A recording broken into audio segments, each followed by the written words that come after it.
Hi, this is John Goyak, Warhorse, Game Changer, Reframe Your Game.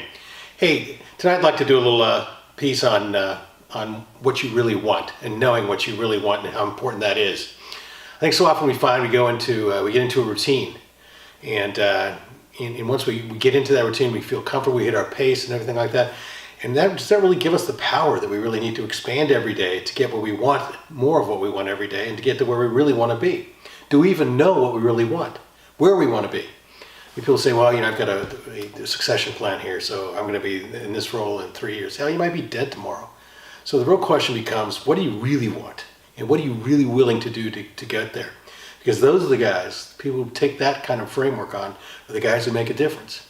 And just going in to get along, or just going in to get a paycheck, or just going to get something done, that's one way of living. It's not a very powerful way. I got to tell you,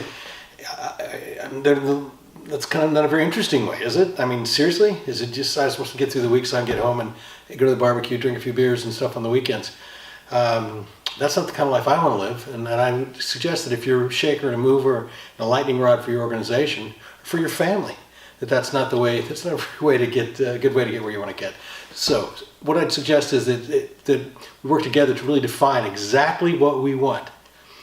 Whether it's a year from now, and then break it back down. Whatever, if that's what I really want, a year from now, or 2 years from now, or 3 years, what do I have to start doing within the 90 days, for the next 90 days? What do I have to start accomplishing now? What's the most important thing? And back down there. If you want to be president of the United States, hey dude, put that out there. But what has to happen? So you back your way into the action plan that you can start operating on today. And you lay out specifically what you want, why you want it, how you're going to do it, when you're going to do it, and how you're going to do it. Because unless you get that sort of clarity, you're just going to go through the motions, and you find yourself at the end of the day out of time. And you look back and you say, God, what happened to the day? How many times have we said that? How many times have you said that this month? The month's young. So I'd ask you all to consider the fact that knowing exactly what you want, focusing on exactly what you want will keep you in the game. It will tend to keep all the distractions outside of your viewfinder and keep you really focused on where you want to be. Because at the end of the day, you want to be able to turn around and say, wow, I said what I wanted. I have gotten what I wanted. I said that this was important to me. Now I'm here. And guess what happens then, by the way? Yeah, you get this little depression that comes in, and it's time to start over again. So it's really critically important when you start thinking that way, because what happens, it becomes contagious. What if your kids started thinking that way? What if your wife started thinking that? This is what I really want. Here's what I'm willing to do it. Instead of saying, geez, I'd like to lose 10 pounds and I just don't know how I'm going to get there. Or I'd like to go take painting classes and I'm not really sure about that.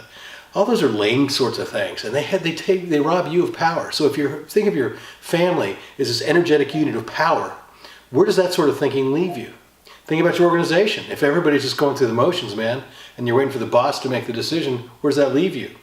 And when the boss changes jobs, or the company gets merged, acquired, eaten up, whatever, spun off, where do you stand? How are you armed? How have you armed yourself for what you really want? How have you bulletproofed your future in terms of your skill set, your mindset, and what you're willing to commit to do, and what your capacity is to go and do that? Because at the end of the day, it's about fulfillment, isn't it?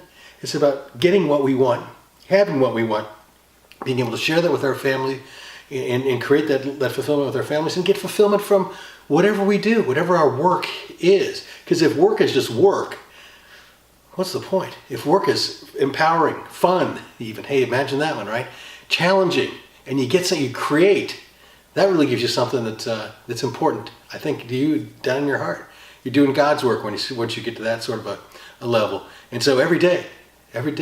So do you go into the office or wherever you go every day with the 3 things I must do today? Not the 3 things on my boss's whiteboard worry beads, but what are things must I do, and why must I do them? Why is the most important thing in the world? Why is your rationale for living? Why is your raison d'etre? Why we're there?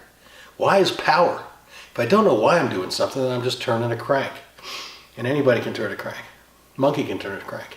But I really encourage you to take on this kind of challenge-based approach to living. It says, look, this is what I really want, and here's what here's what I will do. I'm committed to do to get there. Because once I break that code, I'm really now on leveling up my game. And once I do that, it becomes contagious, as I said. Once your kids see you doing that, they say, hey, shit, what's Dad? Man, Dad's really focused, man. And he's getting places. He's more engaging. He listens more. He's working on some of his skill sets perhaps, and they're noticing that stuff. And so if they just see you going through the same thing, what sort of role model are you for your kids? So you get to decide. You decide. If you're just in your organization, you're just doing your same old job every day and hoping you're going to get your 3% or whatever merit increase every year, have at it. But I think we all grew up when we were little kids as being the one, being the first man on the moon or being a cowboy or whatever. And I would say that we kind of lost that, maybe have lost that little that fire over time. But it's time to re-engage that fire. That's what Warhorse is about, and Warrior on Fire is about. That's what fire. It's passion. It's reconnecting with my holy cause, my critical why, and then framing my life around it. Because you control what things mean. You control what goes on in your work environment as well as your home environment. So just some thoughts for today. Really good to be back in the game. Seeing you guys, and we'll talk more this week. God bless you all. You have a great night.